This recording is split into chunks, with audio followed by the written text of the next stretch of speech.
Hello, good evening, good afternoon, good morning, wherever in the world you are. Welcome to this program. Tonight, I would like to discuss the problem of elections in Zimbabwe.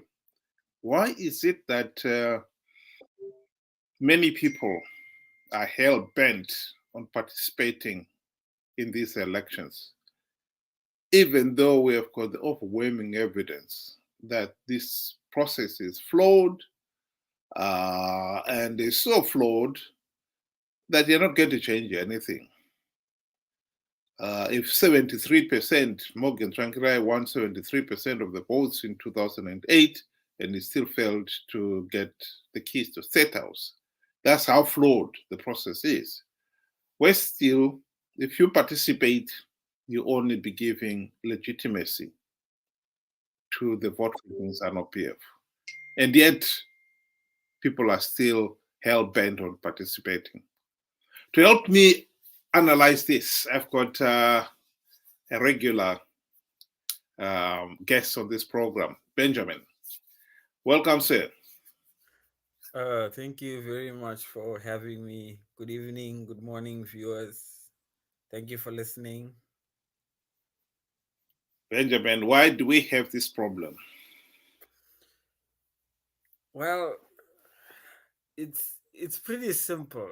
For me, it's we are always willing participants, regardless of the fact that there's, like you said, there's overwhelming evidence, things that are happening left, right, and center around us. It's not as if it's not happening in our vicinity, in the comfort of our environment. It's happening, but then we just kind of just decide to just turn a blind eye, or just kind of brush it under the carpet. We just don't want to.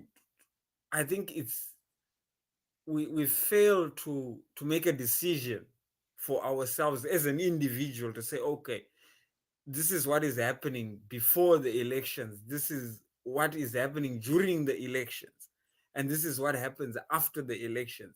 Why am I doing this? Why am I participating, regardless of the flaws that we are seeing?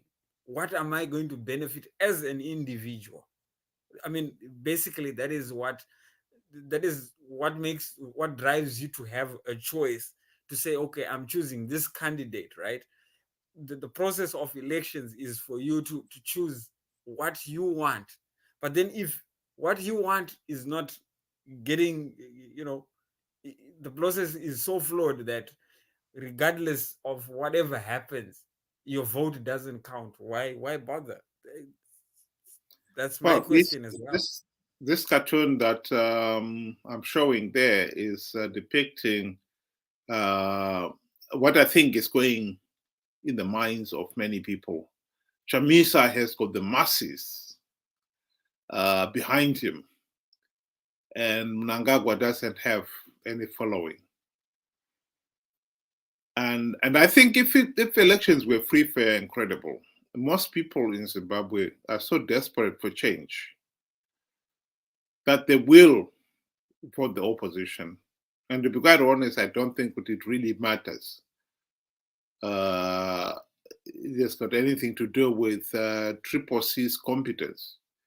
People are so desperate now. I think we've reached a point where some people would even go to the extent of saying, uh, if there was Mnangagwa on the ballot and a donkey, they will vote for the donkey because they are so desperate for change. After 43 years of misrule, and the country is a failed state and in a serious economic situation. But that is the mentality. But what I'm trying to get at is when you have seen what happened in 2008, and has been happening again and again, that these elections are so flawed that even winning 73% is not good enough. The question then comes, one is going to ask is, why are you still participating? Why do you think these people are still participating, even when we have the evidence? that the process is so flawed, you're not going to change the results. Why? It- that's a very good question. Like as you said, when one is desperate, I think the ability to think clearly gets washed away or gets eroded.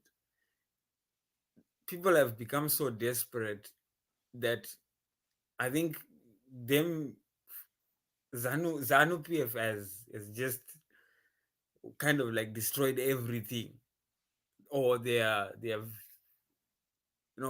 wants, their needs, they've been all eroded by Zanu PF, and now they've gotten to a certain extent where if anyone just comes and claims that we can do better than this, they will just follow, regardless of the track record, regardless of is whatever they are saying an illusion or is it realistic. As long as there's just something that is different from Zanu PF, people are just willing to just go for it. I think this is the point that we have reached, and sadly, it's no better than what Zanu PF is doing, because Yeah, some of the things but that are Benjamin, promised. you've got also to accept that mentality. While one can understand it, one has got to reach the point where you also have got to accept. But they've tried it in the past; it didn't work.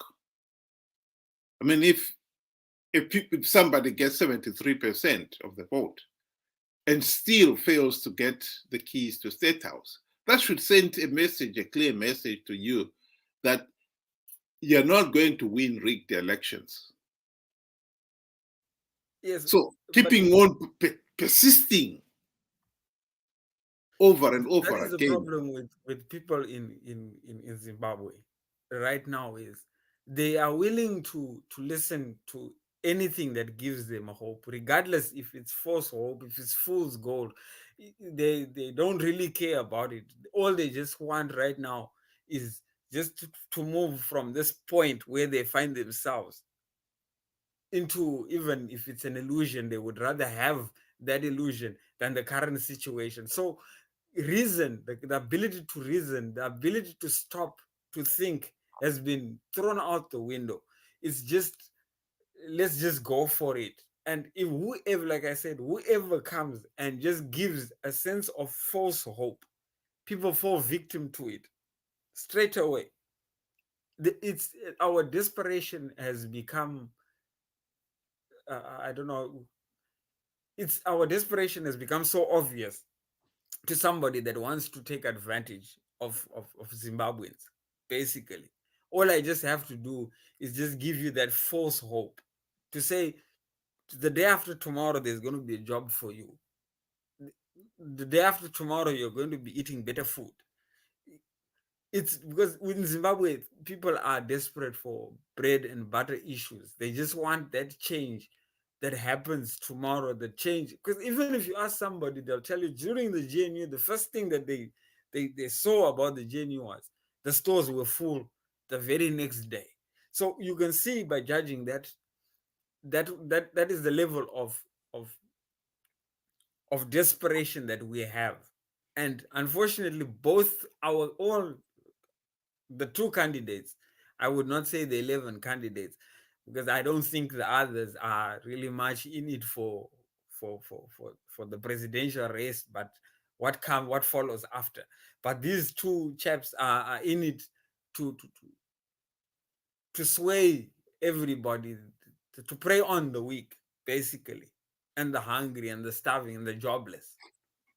Well, maybe let's go back to Chamisa himself. Do you seriously think Chamisa believes he can win these elections? I personally don't think so. I know he knows, because he's been there. He's been a rookie since the beginning of MDC, before they had their inside squabbles. He was there. He knows exactly what Zanu PF is capable of, and I think he is just trying his luck to see, just like any other opposition, they're just trying their luck, and also try and just garner some parliamentary seats and try and get some money at the end of the day for participation. I don't think I think he knows that it's an uphill battle, one task that he will, well, the odds are against him, and he knows that. Basically. So you think he is of the same mind as David Coltart, because David Coltart, in his book, admitted that the electoral process was so flawed, it was absolutely pointless in participating.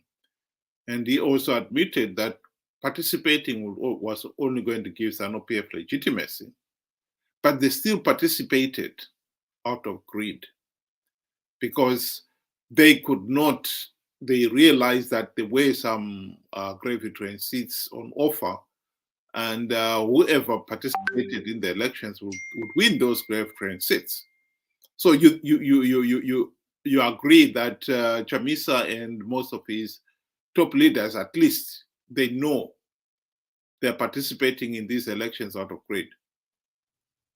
Yes, just like what like just what you were saying. I was about to say the same thing. That, I mean, look at his advisors. Let's say his advisors, because there is no hierarchy yet in Triple C to say this is the vice president or what. But his advisors, let's call them that. They were they were all there. They were with Morgan Changirai before, and they participated in all these elections since 2000, and they know that probably they have been winning like how they claim, because we only take the the numbers that Zek presents or pronounces. If they say it's 73%, only whoever said 73% would know, but Zek said it was 37%. But the fact is, they know what Zanu PF is capable. They know what Zek will do to maintain that Zanu PF be in power. So they're willing participants. They know the outcome, but they are willing to do it anyway. So I don't know why, what is happening in their minds, or what drives them to believe that they can win rigged elections, despite,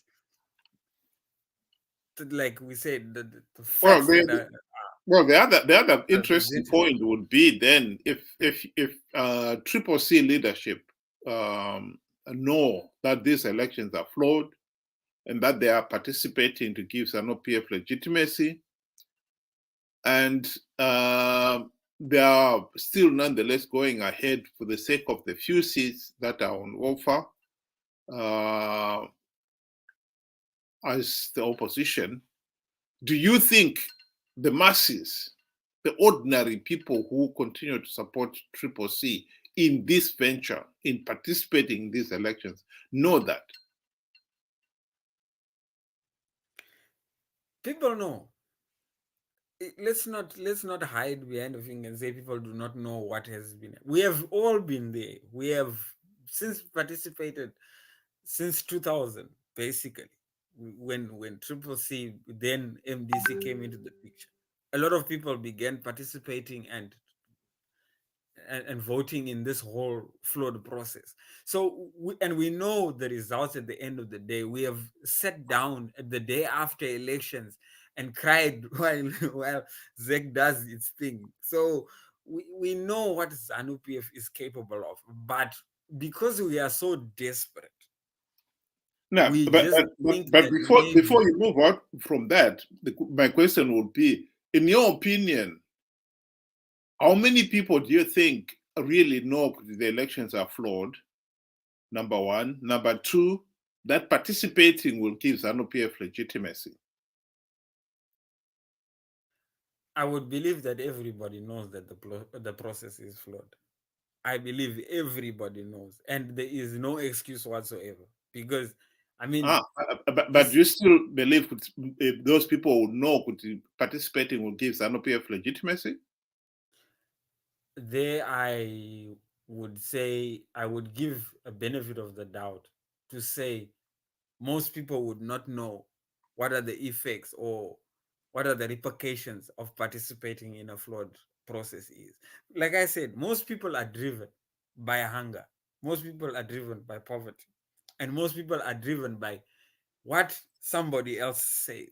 And in this case, you know, let me say both uh, Emerson Mnangagwa and Nelson Chamisa hold a position of authority when it comes to the eyes of Zimbabweans, and they will listen to whatever they claim, regardless if it's faction or facts. If even if it's out of the blue, if it's fiction, it's okay. They will listen. If it's facts, it's okay. They will listen.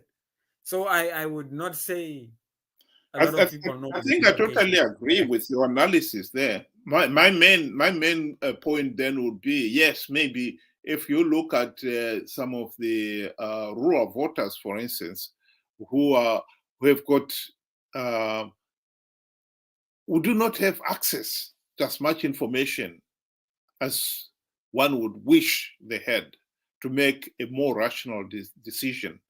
But I can't explain why some of the people in the diaspora who have got access to the internet, some of them are university graduates in their own right, and they are professionals in their own right. So well educated, well informed, and access to all kinds of information, and therefore then they should know and be able to assess for themselves. Why are those people still choosing to believe Nelson Chamisa that they can win rigged elections? I would like to take you back to the events just after the coup that happened in Zimbabwe.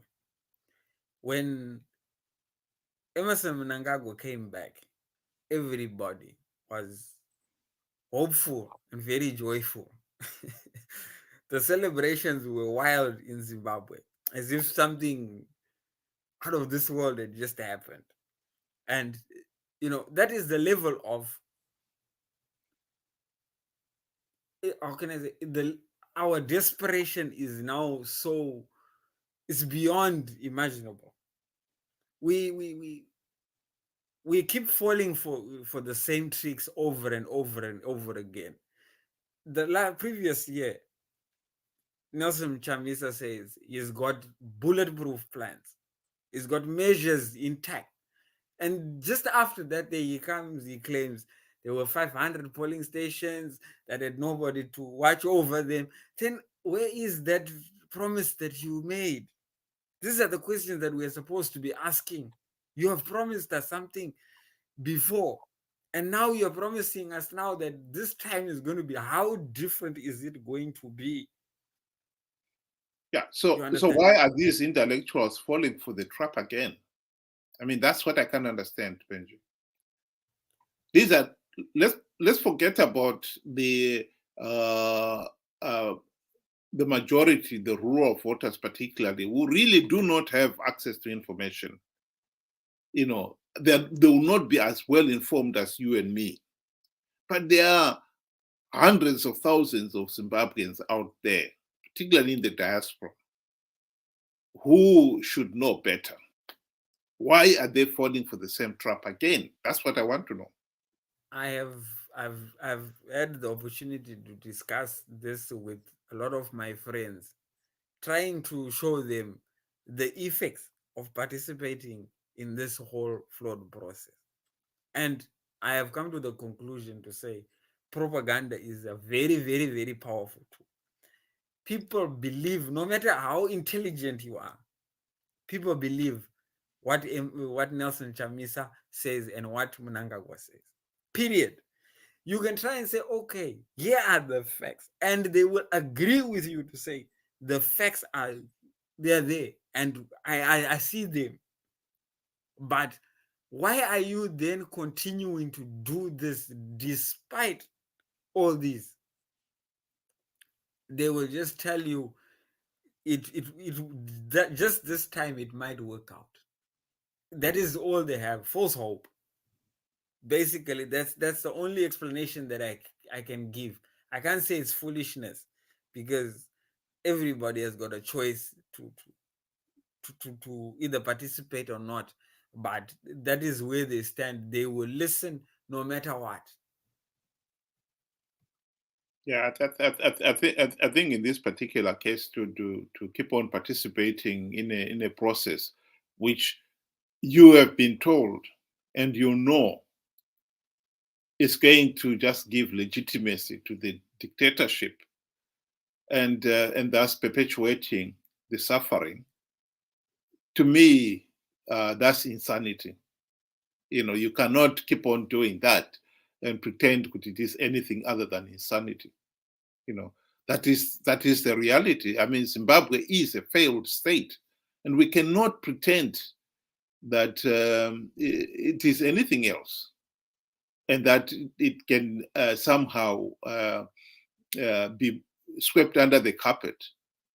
We have got to look at the real reason behind it. We have an incredibly a big population who, at best, are insane.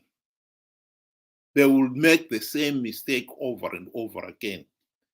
I think you and me can say, come 24th of August, some of these people who are now cheering and applauding Chamisa and saying, oh, this time we'll have change, will be the first ones to suddenly come forward and claim that, oh, the elections were rigged. But that is exactly what you have been told and you have been warned, that these elections are being rigged because you have not done even the most basics. One of the most fundamentals is to have a verified voters roll. We don't have a voters roll. I don't know whether you remember it, Benjamin, but the law actually says that at least one calendar month before nomination day, which in this case was the 21st of June, ZEC is supposed to produce a verified voters roll. They didn't. They said, oh, we're going to produce to give each one of the candidates who managed to successfully be nominated a voters roll. I don't know whether you have seen anyway, because I haven't. When we talk of the voters roll, it's a sad thing that ZEC has. I mean, it's not the first time. They've never produced it, basically. I mean, when you look at the picture that the cartoon that you put forward there, you can actually even add. I mean, you forgot to put maybe the dead for ED, because the dead are still inside the voters roll. So I mean, if you don't have something as basic as a verified voters roll, like the voters roll was up for inspection, and there were so many anomalies in there, and when you do mention the anomalies, ZEC turns and says there's nothing we can do about it at the present moment. The elections will go on regardless. So, what is the point then? Is it just show and tell and then close the book? That's it? Or you just look? I mean, it's just the same thing as somebody that is. Let's say you have got a trip, and then you look into the mirror and you see there's a blemish on your face, and then you just decide just to look away. It's not as if that blemish or that spot is going to just disappear. It doesn't make any sense. So regardless of all these, why are we then continuing to participate when we don't even a simple thing, verified voters roll, something that is going to be used for the election process? Yeah, I mean, but Benjamin, on that point, I think most people sometimes make the wrong conclusion there. If you were ZEC, and in this particular case, if you were Zanu PF, and of course you control ZEC, would you have a verified voters roll? No. Exactly. I wouldn't. Yeah. Zanu PF has created this political system in which from the word go when the country gained its independence in 1980, Zanu PF's commitment was they must remain in power at all costs. And they've been rigging elections ever since for the simple purpose of making sure that Zanu PF remains in power. Now, so if you accept that as the reality, why would Zanu PF do anything to reduce its own hold on power? It doesn't make sense. Of course, they would not want to do that. You know, that is the reality. The problem here, which most people fail to realize, is if the opposition is going to participate in these elections, whether or not even one token reform has been implemented, then the incentive to implement reform is not there. Why would Zanu PF implement reforms when they know the opposition are going to participate regardless and give the process legitimacy? So the main focus should not be on ZEC failing to produce and Zanu PF failing to produce the voters' roll. The main focus should be on why is the opposition participating in the election process that is so flawed, knowing fully well that even something as basic as a verified voters roll is not on is not on offer. That is where we've got a problem. I'll go back to the European Union. They said the same thing. In 2008, the European Union had the biggest team of election observers. And they came up with a really detailed report on those elections. And they made 23 recommendations, reform recommendations, which they said, if Zimbabwe implements these reforms, that will bring Zimbabwean elections to acceptable international standards. Not even one reform was implemented in the last 5 years. Yes, we can blame Zanu PF, but we also have got to look at the opposition. They never even mentioned the reforms themselves. It's as if those reforms are not important. This is where we've got the problem. We've got an opposition that really firmly believes that they can win rigged elections. Indeed, when they had the opportunity to implement the reforms themselves during the GNU, they failed to implement even one because they believed they have got the crowds behind them. They can still win rigged elections.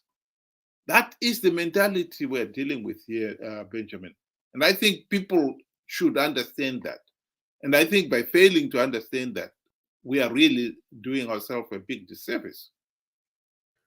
You know, and the sad thing, like as you mentioned, there are institutions out there are governments out there that are actually in the forefront of trying to get these reforms implemented, and yet the people that they are helping is only us, and we are doing absolutely nothing about it. Rather, we are shunning them away and, you know, trying to keep them to make them keep quiet so that we can continue with you know, with our wallowing in the mud. It's pretty sad. I mean, recently the British government has been calling out for, you know, the equal rights and, you know, the injustices that are happening, the flaws of our election process. They are only trying to help us, but, you know, the opposition is not doing anything to support them. It's as if, you know, the other governments want what we don't want, or they are forcing it down our throats, which doesn't make any sense, and it's pretty sad. You know, eventually, you know, that voice is going to just die down, and they are just going to leave us to wallow in the mud, because that is where we want to be. And, you know, like what you said, on the 24th, we are now crying to those same people that we have ignored for so long. to come to our aid. It unfortunately, life does not work that way. You can't say you are claiming that you are going to be victorious, you're going to crush, the other person, and then the very next day you are crying foul to something that you already knew was foul play. Like I've had discussions with a lot of people that claim that it is SADC's fault, that SADC has, of course, it's got its own flaws, but I mean, you cannot expect SADC to come and say, no, that was a flawed process. We were not going to give legitimacy to Zanu PF because they've won. And then I asked the question to say, what if Triple C was to win the same flawed process? Would you want SADC to grant legitimacy? Let us get the facts right. This whole process is flawed. We shouldn't be doing it in the first place because it benefits nothing to any Zimbabwean out there. Right now, it benefits nothing because, first of all, these elections are not traceable. You cannot account for the numbers. I mean, you've seen the shambles of a voters roll that we have. It's shambolic. You cannot see, how can you say you registered in a particular area and then your name comes out 200 kilometers from the area that it just shows that the irregularities that are in there are so, I mean, it's just terrible. I think you brought an important point there, which I think some people have also overlooked. The issue of the British, the European Union, the Americans, and so forth. They have been pushing for reforms to be implemented, and they've done an excellent job. But their efforts have been undermined by the opposition's determination to participate in these elections without any of those reforms in place. But I think we need also to remind the British, the Americans, the European Union, and so forth, that they really need to start looking at this problem in a more holistic manner. Time has gone by when they would turn around and blame Zanu PF for the situation we are in. The truth of the matter is, Zanu PF, since the GNU, have exploited the opposition's weaknesses to stay in power.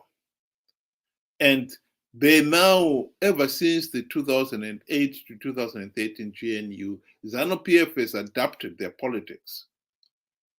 They are no longer pushing for the de facto one-party state. Zanu PF is pushing for a multi-party democracy as a facade. This is why you find Zanu PF is willing to let the opposition win a few gravy train seats. And in fact, Mnangagwa, since 2018, has gone one step further. Has even shown he's willing to reward losing presidential candidates generously, just to keep them interested in participating in these elections. Yes, in 2018, we had 23 presidential candidates. This year, we've got only 11. In 2018, we had a hell lot more parliamentary candidates. This year, that number has been reduced. And one of the main reasons for that is the nomination fees. Many of the presidential candidates could not raise the 20,000 US dollars, just the nomination fees. And many of the aspiring parliamentary candidates could not raise 1,000 US dollars. It has got to be US dollars to participate, to be a candidate. At least the presidential ones, they know there's the Pollard. The parliamentary ones, if you lose, you lose your 1,000 US dollars. And in this particular race, I think most of the opposition candidates have been losing. The presidential candidates in 2018, Mnangagwa, according to ZEC, won 50.8% of the vote. Chamisa was a close one with about 45%. And then the rest of the other 21 candidates shared among them the remainder. Most of them did not even have 1% of the vote. But if you join the pollard, you recoup your expenses because they've been given cars worth over 40,000 US dollars and many, many other benefits.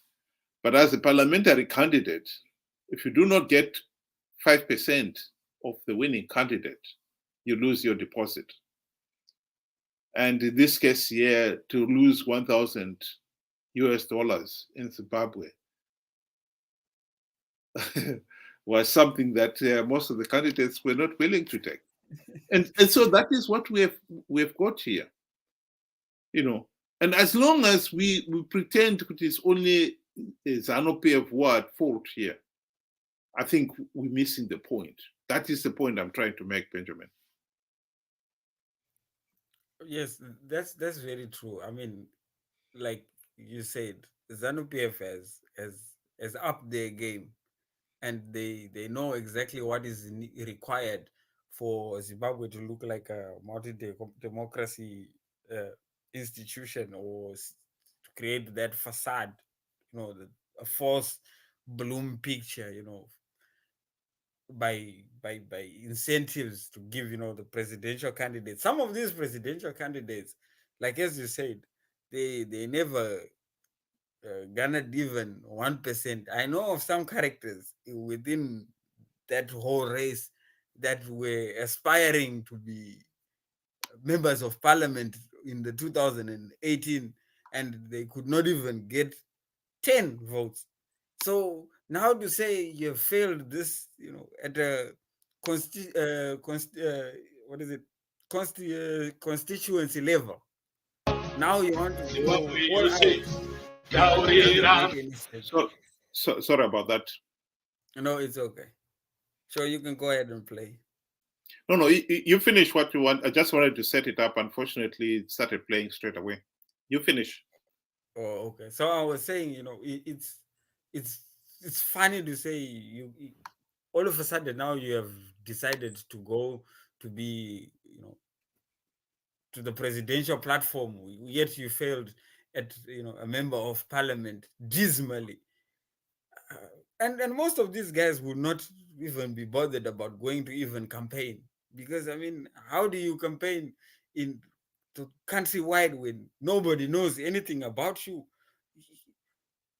It's like you said, Zanu PF is also up there again, and it's unfortunate that Triple C think that they are always getting better and better, and Zanu PF are stagnant. No. Zanu PF invests most of their time with these year tricks to get you to think or to have false closure, and then they will hit you hard.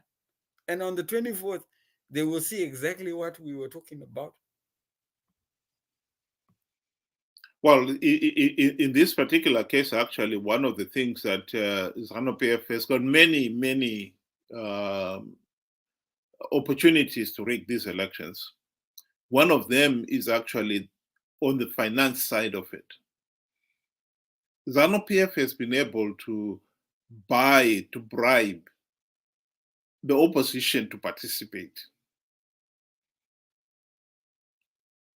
And the officials who officiate in the electoral process to make sure that they give Zanu PF legitimacy, or the rig on behalf of Zanu PF.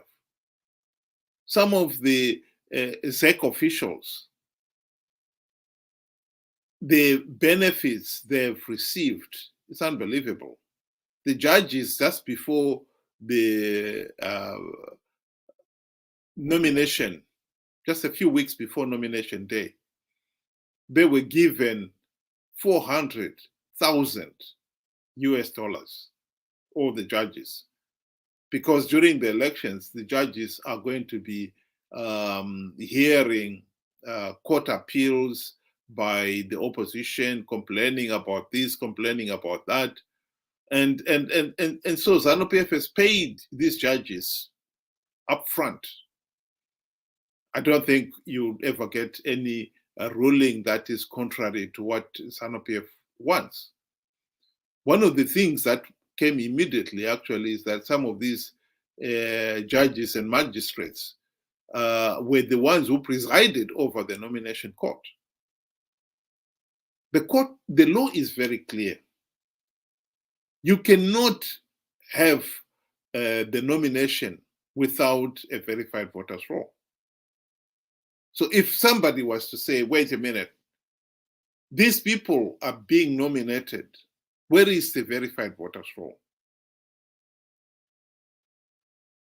With the answers coming no, then this nomination process is absolutely meaningless, because these people should have a verified voters roll. You should be nominated by people who are on the voters roll, which everybody agrees that is the correct voters roll. So to just have a copy of a voters roll in the nomination court, which no one is verified, is totally meaningless. But that is exactly what is happening. And yet these judges all know that, because that issue was on the national agenda for the last year at least. And yet they ignored it. I think this is what is so tragic about Zimbabwe. You know, that Zanu PF has got the money, has got the resources to rig these elections, and they are rigging them. And the opposition is participating, knowing fully well that the process is flawed, and knowing fully well that their participation will only give the process credibility and Zanu PF legitimacy. But they're doing it out of greed. And yet the ordinary person out there either believes the elections are free, fair, and credible, which is unbelievable for anyone to believe that even now, or they believe that they can still win rigged elections, which again is naive, given that Zanu PF has rigged these elections for the last 43 years. But that is where we are, Benjamin. That is the tragedy of Zimbabwe. I don't know whether you want to give closing remarks. Then I thought we'll play that song by that individual. Sure, you can go ahead. All right, okay. Well, maybe you can comment on it while we give the closing remarks then.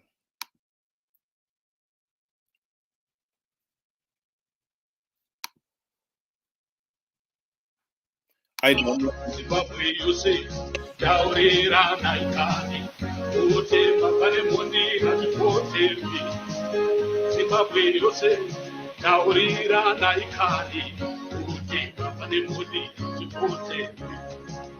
Zimbabwe yose yaurira naikani ute mabare mundi hatipotevi. Zimbabwe yose yaurira naikani.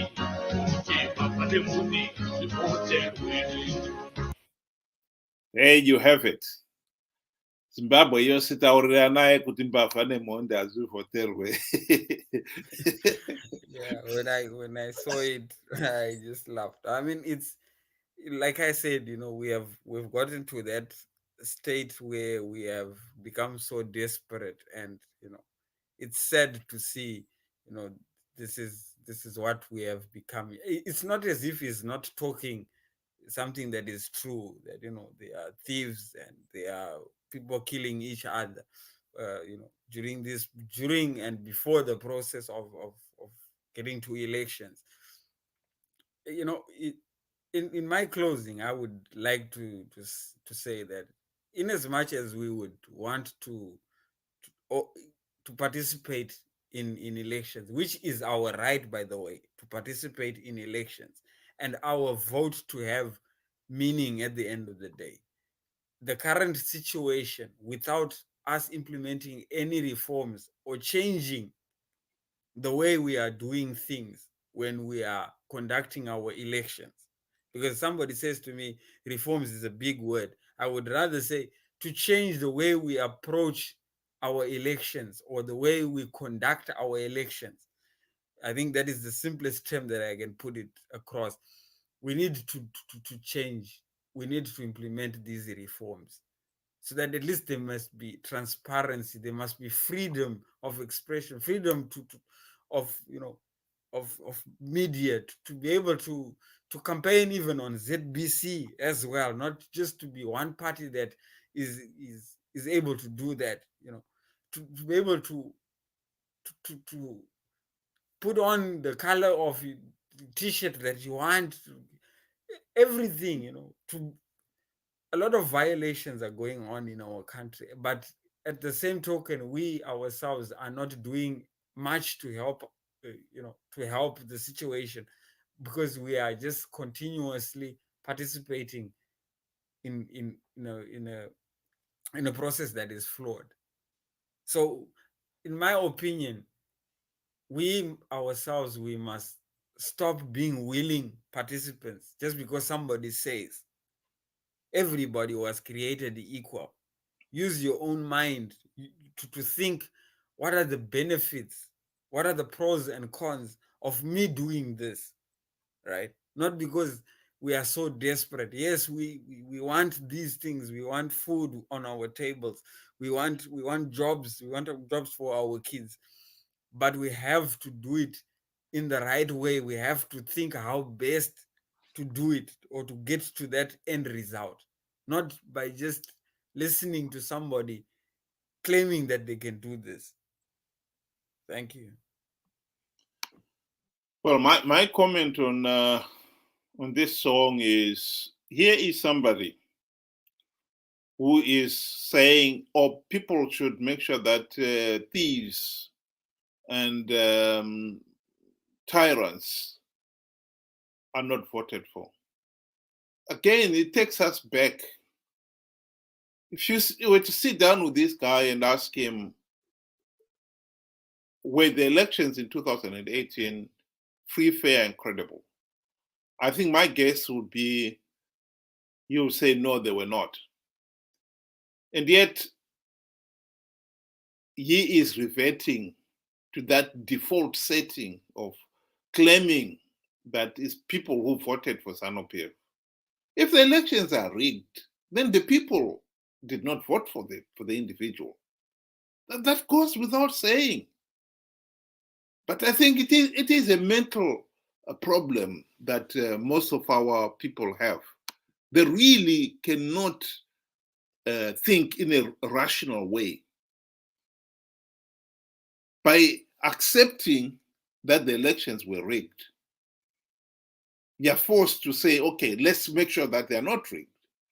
Whereas you accept it, and then a few weeks later, you revert back to the default setting that it is the people who voted for Zanu PF. It takes over it removes the responsibility of ensuring that the elections are free, fair, and credible. So you do not pursue that line anymore. I can tell you, come the 24th of August, we will have the same individuals complaining that Zanu PF has rigged these elections. But just a few weeks after the election, they will revert back to their default setting and accusing people of, oh, people voted for Zanu PF. I think that is the most unfortunate thing about